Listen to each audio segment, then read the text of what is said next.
आकाशवाणी गोरखपुर से भोजपुरी समाचार।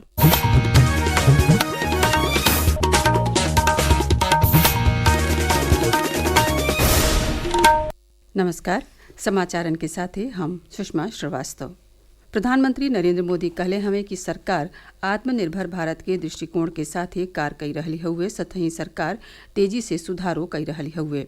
ये बात वहाँ के आज सूक्ष्म लघु और मध्यम उद्यम एमएसएमई क्षेत्र के बजट के बादे एगो वेबिनार के संबोधित करत कहली।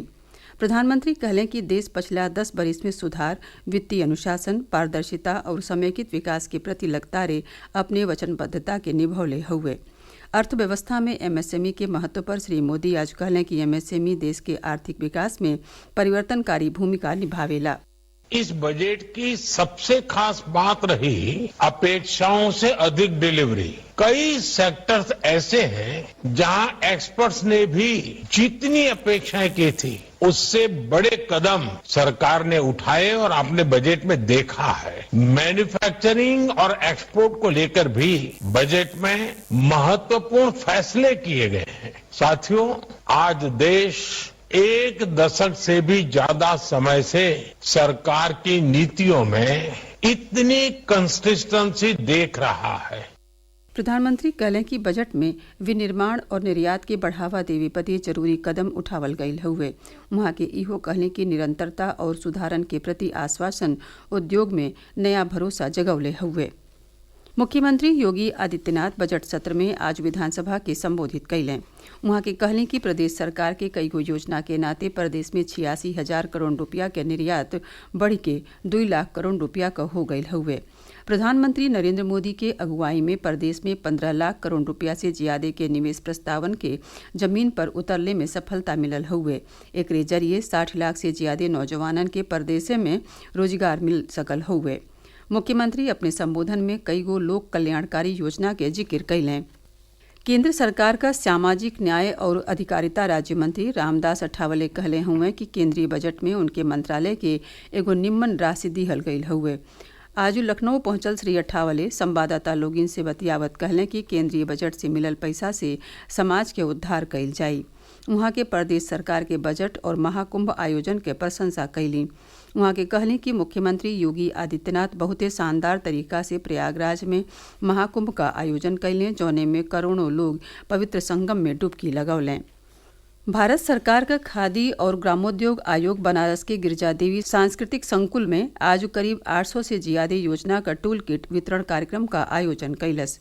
आयोग का अध्यक्ष मनोज कुमार टूल किट मटले के बाद संवाददाता लोगिन से बतियावत कहलें कि प्रधानमंत्री नरेंद्र मोदी के अगुवाई में खादी अब वैश्विक ब्रांड बन चुकल हुए।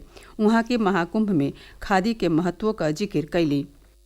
महाकुंभ में खादी ग्रामोद्योग आयोग ने माननीय प्रधानमंत्री जी के नेतृत्व में एक नया रिकॉर्ड बनाया है। हमने करीब 11 करोड़ रुपए से ऊपर की बिक्री उस एग्जीबिशन के माध्यम से की है। हमारे कारीगरों के हाथ से बने हुए उत्पाद लोगों ने न सिर्फ खरीदे हैं बल्कि उनको अपनाया है।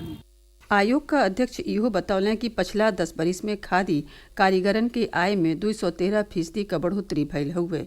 इस क्षेत्र में 80% से ज्यादा महिला लोगिन के रोजगारो मिल रहल हुए। कुशीनगर जिला में अगला महीना 21 से 25 अप्रैल ले अंतर्राष्ट्रीय युवा नेतृत्व शिविर का आयोजन हुई। राष्ट्रीय युवा योजना का संस्थापक डॉक्टर SN सुब्बाराव की याद में ई आयोजन जिला के म्यांमार बुद्ध विहार में हुई। ये जानकारी राष्ट्रीय युवा योजना का ट्रस्टी अजय पांडे देहलें। वहाँ के बतौली कि यह आयोजन में देश के अलावे नेपाल, भूटान, बांग्लादेश, श्रीलंका और इंडोनेशिया के करीब 300 प्रतिभागी हिस्सा ली हैं। महाराजगंज जिला के ब्रिजमनगंज थाना क्षेत्र में फरेंदा धानी मार्ग पर सिकंदराजीतपुर गांव के लगे आज भी नहीं एगो तेज रफ्तार बोलेरो के पलट गईले से 3 गो परीक्षार्थियन के मौत हो गई, जबकि कई गो और लोग घायल हो गए। हमरे प्रत्युत बतौले कि टायर फाट गईले से गाड़ी बेकाबू हो के पलट गई, जौने से हाई स्कूल के इम्तिहान देवे जा रहे 3 गो लइकनिन का मौके पर मौत हो गई।